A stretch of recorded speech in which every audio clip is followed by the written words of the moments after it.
Yes, exercise 7.2 का class 10th का question number second है, find the coordinates of the point of try section of the line segment. तो आपको सबसे पहले एक लाइन सेगमेंट गिवन है जिसका एक पॉइंट है 4, -1 और एक पॉइंट है -2, -3। आपने इसको ट्राइसेक्ट कर रखा है। ट्राइसेक्ट मतलब 3 पार्ट्स में डिवाइड कर रखा है।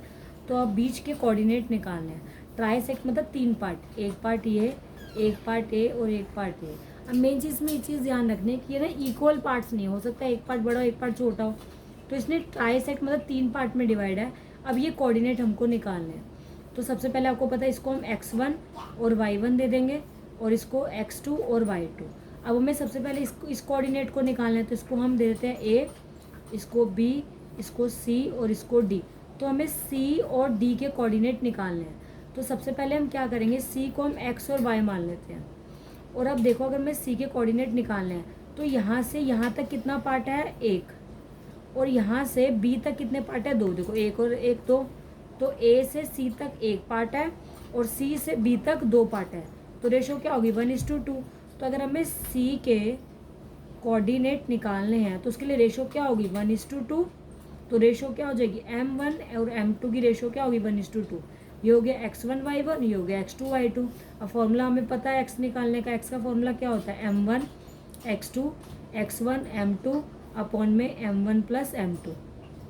अब m1 की जगह पुट करेंगे 1, x2 की जगह पे पुट करेंगे -2 प्लस x1 की जगह पर 4, ये x1 था, और फिर m2 की जगह पर 2 अपॉन में m1 प्लस m2, तो 1 + 2।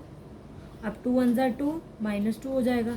2 4 ज़ा 8 और नीचे 2 + 1 हो गया 3, प्लस माइनस माइनस 8 में से 2 गया 6 आया। 6 को 3 से डिवाइड करा, 3 1 ज़ा 3 2। तो x की वैल्यू आ गई 2। अब नेक्स्ट y की वैल्यू निकाल लेते हैं। y का फॉर्मूला वही same, m1 y2 y1 m2 upon में m1 प्लस m2। ये आगे पीछे हो सकता है बट आपने ध्यान रखना है 1 के साथ 2 रखना है, 2 के साथ 1 रखना है, बस ये चीज़ का ध्यान रखना है। 1 और 2 एक साथ नहीं रखने। अब m1 की वैल्यू कितनी थी, 1। y2 की वैल्यू थी -3 प्लस y1 की वैल्यू कितनी थी, -1 और m2 की वैल्यू थी 2 अपॉन में m1 प्लस m2 1 + 2।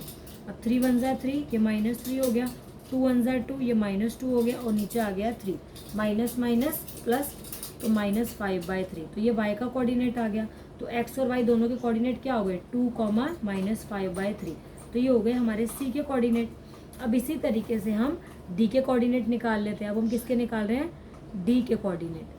तो देखो सबसे पहले अगर हमें d के कोऑर्डिनेट निकालने हैं तो हमें ये वाले कोऑर्डिनेट निकालने हैं।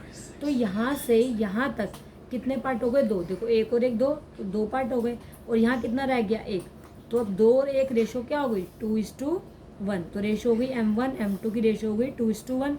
तो सबसे पहले x निकाल लेते हैं। Same formula m1 x2 plus x1 m2 upon में m1 प्लस m2। अब x1 y1 यही रहेंगे, बस m1 और m2 चेंज हो जाएंगे। तो m1 की वैल्यू कितनी रखी है हमने, 2। x2 की वैल्यू -2 प्लस x1 की वैल्यू यहाँ ये रही 4 और m2 की वैल्यू कितनी है, 1। नीचे m1 प्लस m2 हो गया 2 + 1। अब 2 2 ज़ा 4 -4, 4 1 ज़ा 4 प्लस 4 अपॉन में 3, प्लस माइनस माइनस 4 में से 4 गया 0/3। तो आंसर आ गया 3। तो x का कोऑर्डिनेट कितना आ गया, 0। 0/3 0 हो गया। नेक्स्ट y का formula y = m1 y2 y1 m2 upon में m1 प्लस m2। अब m1 की वैल्यू कितनी थी, 2। y2 की वैल्यू, y2 था हमारा -3 प्लस y1 की वैल्यू, y1 कितना था, -1 और m2 की वैल्यू, यहाँ थी m2 की वैल्यू 1। नीचे m1 m2 मतलब 2 + 1। अब 3 2 ज़ा 6 -6 हो गया। 1 1 ज़ा 1 -1 प्लस माइनस माइनस हो गया, 1 1 ज़ा 1 नीचे 2 + 3 आपका हो गया 2 + 1 था, सॉरी रेशो। तो हो गया 3 माइनस माइनस प्लस, तो -7/3। तो y का कोऑर्डिनेट ये आ गया। तो पॉइंट आ गए हमारे 0, -7/3। तो ये हो गया हमारा d का कोऑर्डिनेट।